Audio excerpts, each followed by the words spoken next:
कक्षा 8वीं हिंदी। लेसन है पहला, वर्ण व्यवस्था। इसके अंदर देखो, वर्ण किसे कहते हैं। भाषा की सबसे छोटी इकाई वर्ण है, या वह छोटी से छोटी मूल ध्वनि जिसके और टुकड़े ना किए जा सके उसे वर्ण कहा जाता है। जैसे ए, ई, उ, रे, क, च, ट, त, प। अब जो है इसमें है वर्णमाला किसे कहते हैं। वर्णों के समूह को वर्णमाला कहते हैं। हिंदी वर्णमाला में कितने वर्ण हैं? 44 वर्ण हैं। उसमें स्वर कितने हैं? तो 11 स्वर हैं। और व्यंजन कितने हैं? 33 व्यंजन हैं। यानी कि हिंदी वर्णमाला में 11 स्वर 33 व्यंजन है। अब कुल मिलाकर के 33 और 11 44 वर्ण हैं। अब स्वर जो है 11 हैं। 11 के अंदर स्वर जो हैं ए, आ, ई, उ ये हो गए। और 33 जो व्यंजन है वो क, ख, ग, च, छ ये हो गए। अब उसमें देखो कि लिपि में क्या और वर्णमाला में क्या अंतर है। लिपि भाषा की लिखाई को लिपि कहते हैं, यानी भाषा जिसमें लिखी जाती है उसको हम लिपि कहते हैं। अब हिंदी की जो लिपि है वो देवनागरी है। अब जो है वर्ण के कितने भेद हैं? वर्ण के 2 भेद हैं, स्वर और व्यंजन। स्वर किसे कहते हैं? जो बिना किसी अन्य वर्ण की सहायता से बोले जाते हैं उन्हें स्वर कहा जाता है। यानी किसी वर्ण की सहायता की ज़रूरत नहीं होती उसे बोलने के लिए, तो उसे स्वर कहा जाता है। स्वर के 3 भेद हैं, दीर्घ स्वर, ह्रस्व स्वर, प्लुत स्वर। अब ह्रस्व स्वर जो है जिसके बोलने में कम समय लगे, जैसे ए, ई, उ, रे। और दीर्घ स्वर जिनके बोलने में से ह्रस्व से दुगना समय लगे, जैसे आ, ए, ओ। यानी कि छोटे तो उसमें आगे ह्रस्व में, बड़े उसमें आगे दीर्घ स्वर में।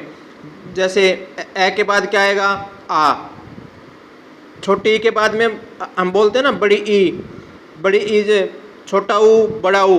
तो ये आ, ई बड़े जो है ना, इसमें ह्रस्व के दुगुना समय लगता है उसमें आगे। प्लुत उसमें तिगुना समय लगे, जिसके ह्रस्व स्वर से तिगुना समय लगे, जैसे ओम, राम, श्याम। तो ये हो गए। अब हम जो हैं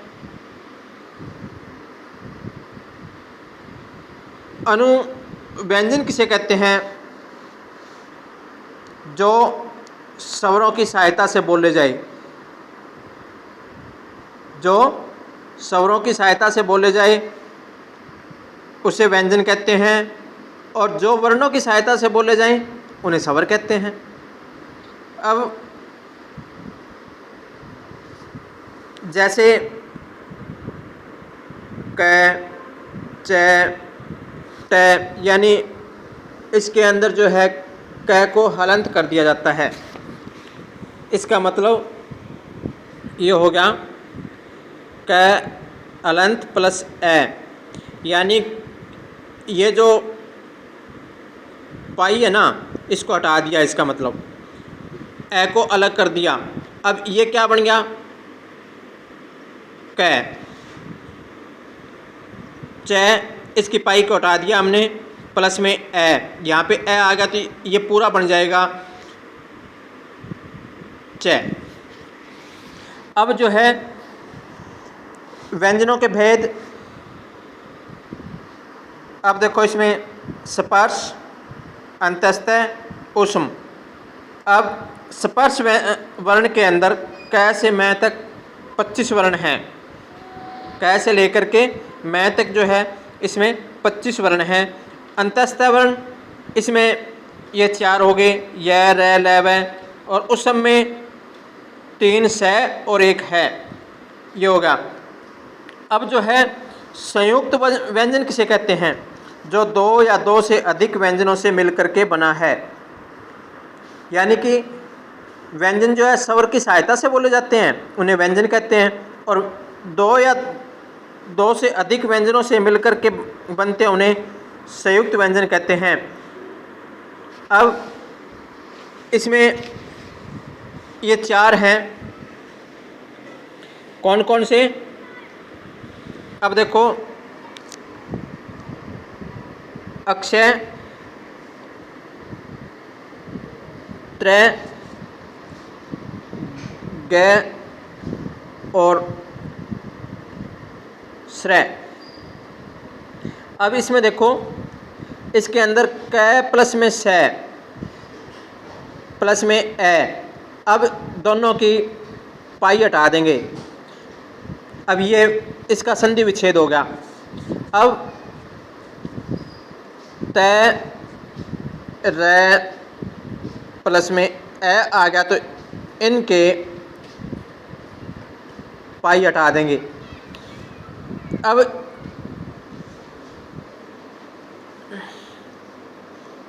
ये त्रय। अब जो है स प्लस में र प्लस में ए, अब इसमें सिर्फ र की पाई हटाएंगे क्योंकि स तो पूरा है इसमें, और ये र है आधा है, क्योंकि इसके पैर में लग गया ना ये तो ये आधा होगा। अब इसमें ज प्लस में न प्लस में आ,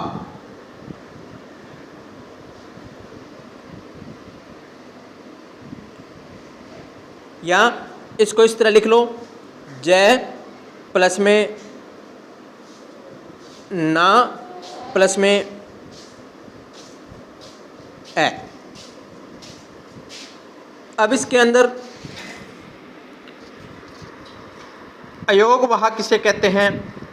जो बिना किसी अन्य वर्ण के आधार के लिए नहीं बोले जा सकते, जो बिना किसी अन्य वर्ण के आधार लिए नहीं बोले जा सकते, जो किसी अन्य वर्ण की सहायता का आधार यानी कि सहायता के नहीं बोले जा सकते। ये संख्या में 2 है, अंग और ए। अंग और ए ये कितने हैं? 2, यानी कि विसर्ग और बिंदु। ए है, इसमें विसर्ग बिंदु जो होते हैं उनका सारा लिए हुए हैं। अनुस्वार में इसका उच्चारण करते समय श्वास केवल नाक से निकलता है, जैसे रंग, पंख, मंगल, तो ये हमारा सांस किससे निकला? नाक से। अनुनासिक, इसका उच्चारण करते समय मुख और नासिका दोनों मिलकर के होता है, जैसे हंसना, पाँच, सांस, गांठ। ठीक है। अब इसमें आगे उच्चारण स्थान। उच्चारण स्थान के अंदर हमें देखना है, ये क्या लिख दिया मैंने? कंता, मूंद। कै का मतलब कंठ, तालु, मूर्धा, दंत। कंता मूंद का मतलब, कै का मतलब कंठ, तालु, मूर्धा, दै। अब क, ख, ग, घ, अड़। अब इसके अंदर देखो आप, ये पहला स्थान बन गया हमारा कंठ। तालु के अंदर च से लेकर के अण तक।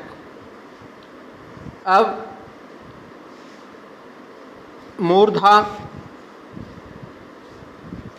मूर्धा के अंदर ट से लेकर के अण तक और त से लेकर के न तक, यानी कि ये जो है दंत। ठीक है। अब ये ना और आ गया इसके साथ, तो इसके अंदर ये लास्ट वाले जो 5 हैं, ये लास्ट वाले जो 5 हैं ये आ जाएंगे नासिक, ड, न। अब ओष्ठ, ओष्ठ में आ जाएंगे पै से लेके मैं तक, पै, फै, ये मैं तक। तो यानी कंता, मूंद, ओना, कंता, मूंद, ओना। ओना का मतलब ओना, कंता, मूंद, ओना। यानी ये उच्चारण स्थान आपके पेपरों में आ जाते हैं। तो इसका ख का उच्चारण स्थान क्या आएगा? कंठ। जय का तो इसमें तालु, और ढ का मूर्धा, थ का दंत, और फ का ओष्ठ। और इन पंचों में लास्ट में जो ये 5 शब्द आएंगे, ये मैं तक जो है, ये 5 शब्द आएंगे, ये नासिक के होंगे। इस तरह से आपने ये उच्चारण स्थान दिए हैं इसके, ये आपने करने हैं। अब आपको मैंने करवा दिया वर्ण, भाषा की सबसे छोटी इकाई वर्ण। उच्चारण बोलते समय जब वायुकंठ ओठों से उच्चारण जो है ओठों तक उच्चारण अवयव द्वारा रोकी जाती है और विशेष ध्वनि करते हैं, उसे उच्चारण कहते हैं। वर्णमाला, वर्णों के समूह को वर्णमाला कहते हैं। हिंदी वर्णमाला में 44 वर्ण हैं और 11 स्वर हैं, 33 व्यंजन है। वर्णमाला और लिपि में क्या अंतर है? वर्णों के समूह को वर्णमाला कहते हैं और वर्णों को लिखने की प्रणाली यानी कि लिखाई, वर्णों की लिखाई को, भाषा की लिखाई को जो है हम लिपि कहते हैं। भाषा के लिखने की जो कला है वो लिपि है। लिपि मतलब है हिंदी की लिपि कौन सी है? देवनागरी। आपके पेपर में आ जाता है कई बार कि हिंदी की लिपि कौन सी है, तो इसमें देवनागरी। वर्ण के भेद कितने हैं? वर्ण के 2 भेद हैं, स्वर और व्यंजन। स्वर किसे कहते हैं? जो बिना किसी अन्य वर्ण की सहायता से बोले जाते हैं।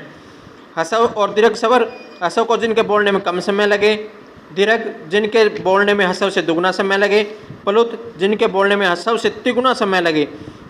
तो इस तरह से मैंने करवा दिए ये। तो ना समझ में आया हो तो फिर भी पूछना हो पूछ लेना। Thank you.